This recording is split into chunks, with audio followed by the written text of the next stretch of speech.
And what I'm trying to do here in our 45 minutes is, can I get one person to self-reflect, to become a little more self-aware, to feel a little less scared to tell themselves the truth, and then like move them.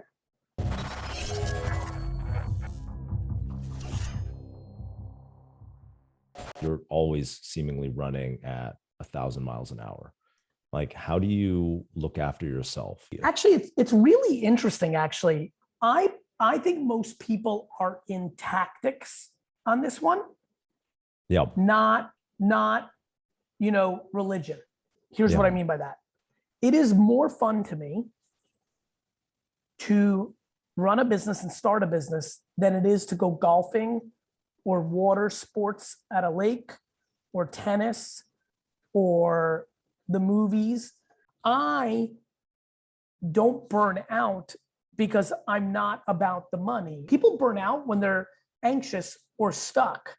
I don't need the money to buy something to impress people. I don't need the money to pay my bills. Why? Because I live far more humbly than my earnings. And I did that, by the way, Justin, not today when I make a lot more money. When I was in my early 20s building my dad's liquor store for him, I was making $40,000, $50,000 a year. But I lived in a fucking $1,400 apartment and then basically did nothing else. Like literally had no other expense. When you don't go out, when you don't buy stuff, when you don't need $800 sneakers, when you don't need to go to Coachella. So, and by the way, there's nothing wrong with all that stuff. And I want everybody to enjoy their lives, but I was so self-aware that, and so the answer to your question is, I genuinely like what I do every day more than every alternative besides the thought of like spending time with my family who's not in my business. Like, I love that about, that's why I have a business with my dad and my brother. Right. And like, why I even have thoughts of like, can I do something with my sister? It forces me to spend more time with them because this is my playground that I want to be in. I love going out to dinner with them after work. I love the weekends. I love vacation. I love all that. I love family time, but I don't think people burn out because they don't have enough family time. I think they burn out because they have this very poor relationship with the money they're trying to extract out of their career or business and how they spend their money in their life and what they spend their money on. That really resonates with me because I was in that place, for most of my career where I was trying to do everything for external reasons, right? Extrinsic reasons. And I was doing things that I think a lot of people on the outside would probably say like, oh, he's probably having a great time. But I wasn't, wasn't intrinsically motivated. And so it was like such a struggle for me. What's funny about it is it was a struggle from the way you put your head on your pillow at night, but it was a driver to some successes you've had. I think it's one of two extremes. It's you are really out there for external validation, and that's oxygen. But I don't think that's sustainable because it's an unhealthy relationship with the world because they can tear you down. Or mine. Yeah. You're in such a cocoon that you fear nothing from the outside, so you can put yourself out there because when they say you suck or they don't think you're successful, you actually can't hear it, which is cool because when you're in a cocoon and can't hear it and you're just about you and your process, the booing doesn't hurt and the cheering doesn't feel good either. And by that, you're just in silence of your own shit. It's like, for example, the way I feel being GaryVee or building big businesses or being successful is really no different than the way I feel like when I'm garage sailing on a Saturday. Like I love garage sailing so much. And like finding a teddy bear for 30 cents that I know is $6 on eBay, that high is the same high I get doing a $50 million IPO on an NFT project. They're not any different. I'm just in the cocoon of my process. So how did you get in that cocoon or like discover that for yourself? The answer is I think I became GaryVee in a lot of ways because I felt gratitude and guilt, both. Yeah. They were almost even. The answer to your question is impeccable parenting. So like, how do you build ridiculous self-esteem while not creating entitlement and delusion is fucking hard. Yeah. And my mom did it for me. I want to do for the world what my mom did for me. Like being admired is so much more interesting than being an athlete or a social media influencer or a model or an actor. To be asked for a selfie out of the admiration that you gave them something that really has helped them versus they wish they were like you or think you're hot or like it's cool, has been really incredibly rewarding. It's an intoxicating feeling. And the only way you could be admired is you're impacting them, not they like what you've done. So anyway, how did I get there? By being incredibly fortunate that I had chemicals and parenting and circumstances that put me there, and then had the DNA to become aware of it very early on and then hone it. How do you communicate that to other people, or how do you teach that to other people? Because you, like you said, you had all these ingredients, like, and then your mom was this amazing chef. And then a lot of people following you, they might have not have started in that place. I believe in osmosis. How do I teach people? By talking about it 24/7. Like what you put in your ears becomes your truth.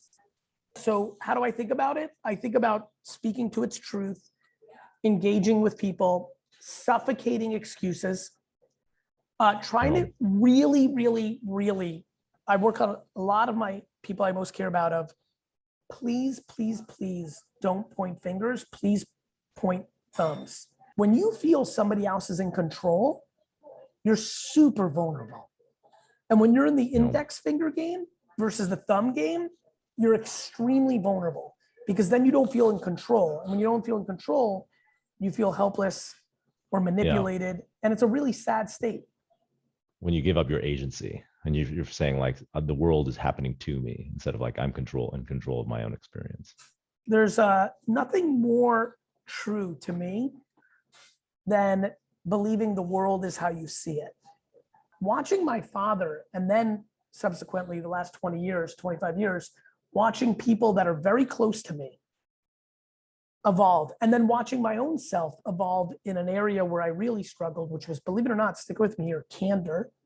I'm incredibly candorous as GaryVee in my content. I was incredibly visceral to conflict, which made me incredibly not candorous as Gary Vaynerchuk, the executive, which created macro entitlement in my organizations and created vulnerabilities with my direct reports that I wanted to be different about in my 40s, and have gone through this incredible journey on standing up what I call kind candor, which has been a missing ingredient in my career.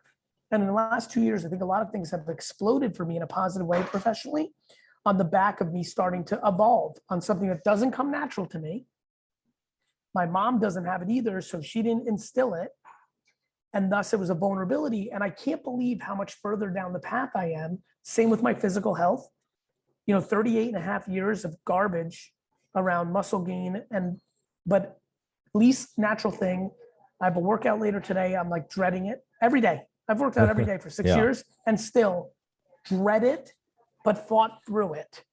You're doing a lot of things that you don't like, right? Like that, like working out every day. You worked out every day for 6 years and you don't even like working out that much, right? Or embracing that feeling of, kind of being candor in your personal life, or, behind the non-social media life, right? Mm-hmm. Like when it sounds like maybe in my one-to-one versus, candor's easy when I'm talking to the world because I'm not talking to an individual human. Right. Like, be accountable. Stop taking, like my favorite one, stop taking money from your parents in your 20s and watch your life get happier. Very easy for me to put on Instagram and TikTok, but I know people who are 27 that are friends of mine that are doing that. And it's hard for me to say that to them. Right. Because there's that conflict avoidance, that's kind of natural. And so how do you motivate yourself? Like, you don't have to do anything you don't want to anymore, right? Like you're successful. How do you motivate yourself to do those things? By doing them around the things that are important to me, that are logically important. I always say, if I brought 1,000 people into the room and asked them the following question about me, hey, do you think it's a good idea that Gary ate better and worked out every day versus what he's doing, which is he's not? I'm going to lose 1,000 to 0. Yeah. And the market is always right. As much as I want to trick myself, I don't want to live with regret, Justin. Regret scares me. And even though working out doesn't come natural, I know that if I didn't do anything about it, that I would really sit with regret. Yeah. And I didn't want that. I didn't want the last 20 years of my life having that pit in my stomach that the fuck was the matter with me? Of course, well, that excuse that I didn't have time, I was too, but that's full of shit. You have enough time for everything. So I just pounded myself with that combo until I finally figured out my unlock. Is it okay to say to Justin, who was my direct report, everything's awesome, you're gonna do it, try to build him up, and then out of nowhere, say you're fired because I wasn't able to give him critical feedback along the way, and then blame him for not picking up on the social cues? And the answer is those 1,000 people would have said, 900 would have said, you're wrong. 100 would have given me the excuse I had, which is he was delusional, he deserved, right? And once I realized that, I said, I can't do that. I have to change that. Oh shit, I have a problem with candor. It's hurting me in all facets of my life, except GaryVee. That's why everyone loves him. Fuck, I need to do this. And I started chipping away at it. And it's still hard. I love that. So many of the things that you are doing, like the book, all the GaryVee stuff. It's like, that's content creation, being out there. Like, how does that sit between that and your business? It seems like you really truly love business. I like the business more. Yeah. As a matter of fact, VeeFriends, my new NFT project, in some way subconsciously is being built for me to be less GaryVee. Okay. What I mean by that is GaryVee is my vehicle to leave these good things into the world that I know I have in my soul. VeeFriends, Empathy Elephant, Patient Panda, Perspective Pigeon, is me now transforming from being Hulk Hogan to being Vince McMahon. So I believe I'm actually in the year, or within the 6 months of something that I will look back on as a transformative moment in my career. But I'm going from being Mickey Mouse to becoming Walt Disney. Yeah. People know Walt Disney, but he's not Mickey Mouse. I have a lot of passion for these beautiful human traits.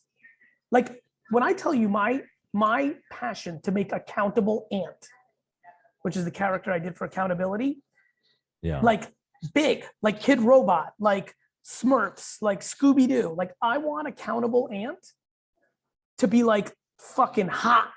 Like whether I make a streetwear brand and do like Bape, or whether I do a Sunday morning cartoon, or whether I do a cereal. Don't forget, I was 30 before I made a single piece of content.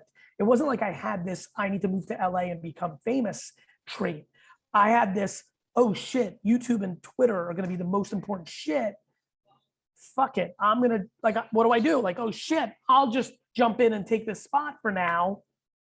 And now the next chapter of my evolution will be building. I believe that VeeFriends will have incredible legacy as the first intellectual property that was $1 billion intellectual property built from NFTs, the way that Star Wars was built from film, the way that Harry Potter was built from books, the way that Angry Birds was built from iPhone games. And what that will allow me to do is have GaryVee take a back seat to the way I build up these far more palpable. I mean, me, I'm a high energy, East Coast, aggressive, Jersey, white male. Like I'm not for everyone. And the fact that these characters, the 268 of them that I stood up, they will be for everyone once I break them down into 8 to 12 categories. And I still can, through them, help people unlock these emotional traits that are absolutely, Justin, back to the beginning of this podcast, the foundations of happiness. Fuck this. Like, how do people not, like, the whole like money, happiness thing pisses me off. Like, how many people do we need that are trillionaires that commit suicide? Or how many people that you meet that are well off, that are deeply troubled? Like, there is no correlation of wealth and happiness. How the fuck are we still confused? This whole, I'd rather cry in a Ferrari is only said by people that don't understand.